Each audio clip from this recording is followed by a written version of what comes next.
Okay, let's dive into a truly compelling story unfolding in the world of professional football.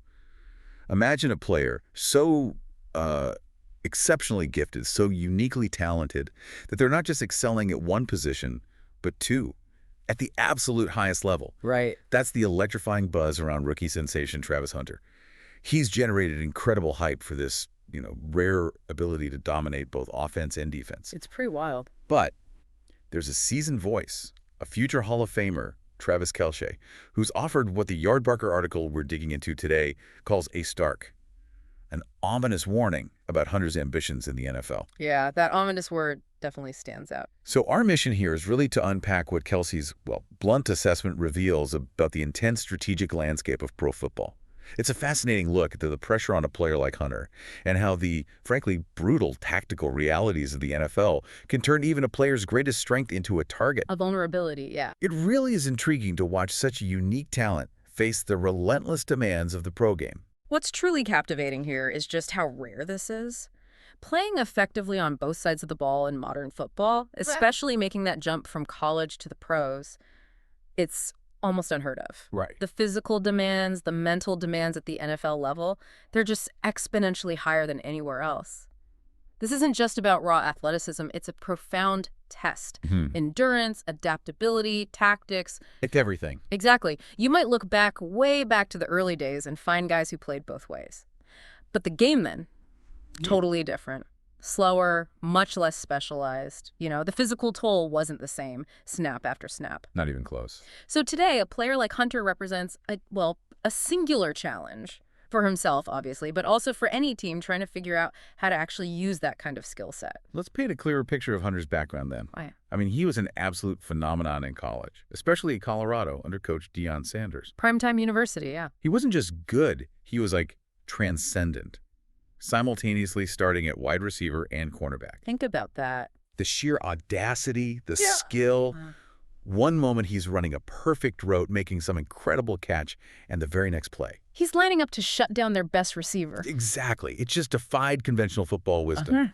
And the source material we're looking at says he's not just expected to continue this, but that the Jacksonville Jaguars, the team he's reportedly landing with, they plan to actually deploy him as a two-way player in his rookie season. Wow, right away. And here's where it gets even more intense. His very first NFL game is projected against the Kansas City Chiefs in 2025. Oh, boy. Welcome to the NFL. Right. Talk about a baptism by fire. It's like jumping straight into the deep end. Yes. Well, that dual threat thing worked wonders in college, made him famous. Yeah. The NFL, as we all know, it's just a completely different animal. Faster, stronger. Every single snap is high stakes, high impact. And the strategic planning. Yeah. Is microscopic. Yeah, the contrast between college and the pros, especially for a two-way guy, it is stark. The physical toll, the mental toll, playing both ways in one game at the NFL level. You really can't overstate it. It sounds exhausting just thinking about it. Right. In college, sometimes you get those talent gaps, right? Which lets a generational talent like Hunter really shine across positions. But in the NFL, every single player is elite. They've spent years honing one specific skill set. Specializing. Exactly. So think about the demands. Playing, 60, 70, maybe even 80 or more snaps in a game on both sides. That's at a massive number. It is. And it's not just doubling the physical work. It's the constant high-impact collisions, the explosive sprints, and then the mental side. You're constantly processing completely different complex schemes. Rapidly. Receiver brain, the corner brain, back and forth. Precisely. As a receiver, you're analyzing coverages, anticipating routes, focusing on the catch, then boom, flip the switch. As a corner, you're reading formations, backpedaling, reacting instantly, making tackles. Their body's doing different things too. Yeah. Completely different muscle groups, stressed, recovery time essentially halved between plays where you're active, and that cognitive load is just immense. That's why it's so rare now. The speed, the power, the athleticism today means every snap is just high octane. Hunter's ambition is amazing, truly, but the scale of what he's facing, physically, mentally, it's huge. And that brings us right to the core here. Travis Kelce's very pointed assessment. Kelce, a veteran tight end for the Chiefs, multiple Super Bowls. One of the best ever. He's not just a superstar player. He's genuinely one of the most respected, strategically smart voices in the entire league when he talks football strategy. People listen. Coaches listen. Players listen. Absolutely. And his comments cited in that Yardbarker piece, they came from the Bussin' with the Boys podcast. He wasn't just, idly speculating. No, it didn't sound like it. He was essentially delivering a detailed scouting report, how an NFL offense would likely game plan to exploit Hunter's unique situation.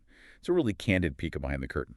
And this is where his insight gets incredibly precise and, well, yeah, chilling might be the right word. Kelsey's warning isn't vague at all. It's specific tactics. What did he say exactly? Well, he started with a kind of general concern saying, I don't know how they're going to divvy it out. I don't know, because teams are going to be going after him. They're going to try and make his day miserable. Okay, so right there, that's the NFL mindset, isn't it? Find a potential weakness, attack it, relentlessly. Exactly. But then he got really specific. He laid out the defensive strategy if Hunter's playing corner, almost like a blueprint. He said, dude, if he plays corner, they're just going to run deep balls at him all day. All day. The wide receivers just take off on him all day just to try to get him tired. And then he adds, almost rhetorically, why wouldn't you just attack him that way? Wow. So it's not just an opinion. He's literally dissecting how an offense targets that role. What makes that specific strategy, just running deep routes at him constantly, so effective, so brutal? Yeah, the effectiveness, the ominous part of Kelsey's strategy, it really comes down to cumulative fatigue. It's a factor people outside the game maybe don't fully appreciate. Right. Every single deep pass requires a full-speed, max-effort sprint for that defensive back. Now, Hunter's fast, incredibly fast. He might keep up initially. Sure. But the repetition, sprinting 40, 50, 60 yards downfield on defense, play after play after play, that toll sets in fast. Physically, obviously, but mentally, too. Absolutely. It saps not just your leg strength, your win, but your mental sharpness, too. Imagine later in the game. Your reaction time slows just a fraction, your coverage isn't quite as tight, you misread something, your tackling form breaks down. It creates a domino effect. It really does. And that connects right back to general NFL game planning. Opponents will exploit any perceived weakness or unique challenge. If a guy is trying to play the whole game both ways, his conditioning, his mental freshness, that becomes a massive flashing red light for the other team's offensive coordinator. A huge target. A huge target. And we really have to stress the dual burden here. Kelce, like he said, was talking just on the defensive side. Right, just wearing him down as a corner. Just wearing him down as a corner. But the Yardbarker article hits this hard. Hunter will then have to play receiver too. Yeah. It's not just double the work. It's that constant jarring switch. Mentally, physically, imagine you just got beat deep as a corner. You feel that sting. Yeah. And then maybe the very next series, or even faster, depending on turnovers, you have to completely reset, run your precise route as a receiver, be explosive, sharp, make a critical catch. That sounds almost cruel. It's a relentless cycle. And the article's conclusion on this point, it's powerful. It says, because if Kelce is thinking this already, you can bet your house that 31 other offenses are thinking the exact same thing. Oof. That lands hard. It does. Because it's not just Kelsey's idea, it reflects how NFL teams think, universally. It implies this league-wide strategy is already forming against Hunter's dual role. Every offensive coordinator is going to have plays drawn up specifically for this, seeing him as both this amazing talent and a potential weak point to hammer. That level of strategic thinking, it's like high-speed chess, isn't it? Yeah. So what really stands out to you about that tactical approach? And given that kind of targeted attack, how does a rookie, even one as gifted as Hunter, possibly prepare for that? It's got to be more than just hitting the weight room. Oh, absolutely. It's way beyond just physical. It's immense psychological preparation, mental preparation. A rookie like Hunter needs, first, probably unparalleled self-awareness about his body's limits. He needs an exceptional conditioning program, something way beyond even typical NFL standards. Like next-level endurance. Next level. And an iron will, frankly. To push through constant fatigue while somehow maintaining peak mental focus, he'll also need to trust his coaches implicitly. To manage the snaps. To manage his snaps effectively, make sure he's not just thrown out there until he breaks down. It's about optimizing everything. Recovery, nutrition, sleep, mental fortitude, every single edge you can find. But even with all that, the NFL has a way of finding the cracks, you know? Yeah, it does. And that leads us to this fundamental dilemma for him, which the source material mentions directly. The prevailing wisdom, the buzz from people who really get the NFL grind, it's pretty stark. What are they saying? Most think Hunter will have to pick a position and major in it while moonlighting the other. That really frames the core decision, doesn't it, for him, for the Jaguars coaching staff. Can he truly be elite at both for a whole season, or will the league just inevitably force him to specialize? It's a harsh reality, but yeah. Yeah. It seems very unlikely, almost impossible for a rookie or maybe anyone to play both ways full-time at an elite level in the modern NFL. Why is that? Just the sheer toll. The toll, yes, but also the increasing specialization across all pro sports, maybe especially football. It's become almost a necessity for sustained performance, for longevity, and maybe the biggest thing, injury prevention. Right, staying on the field. Exactly. Players dedicate their entire careers year-round to perfecting the tiniest details of one position. Their footwork, their hand placement, their reads, their strength training. It's all meticulously tailored to that single role. Laser focus. Laser focus, trying to master two incredibly different skill sets while also enduring that brutal physical and mental pounding every single snap. It feels like an almost impossible ask.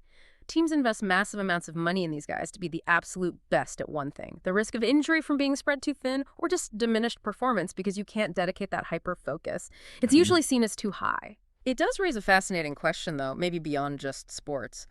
What does this tell us about versatility versus deep specialization? Sometimes being amazing at many things might actually stop you from being truly great at the one thing that could define your career. Could Hunter be the exception? Yeah. The one who redefines it?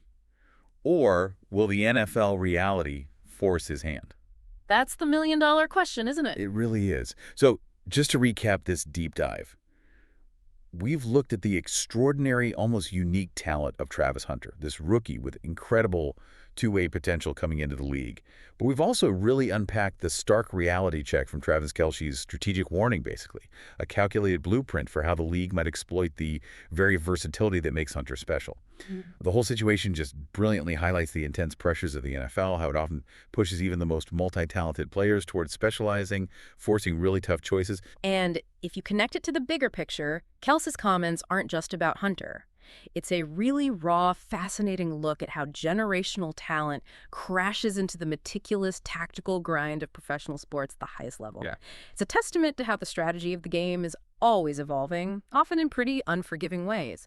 Every advantage, every potential weakness, it gets identified, analyzed, and, exploited with brutal efficiency. So thinking about Travis Hunter's unique situation and Kelce's very candid insights, what does it tell us about how an athlete's incredible versatility can simultaneously be their greatest asset and their biggest target? How does a player navigate that tension? What difficult choices might be forced upon them as they chase peak performance and try to build a lasting, excellent career? It's definitely something to keep thinking about as we watch Hunter's remarkable journey start in the NFL.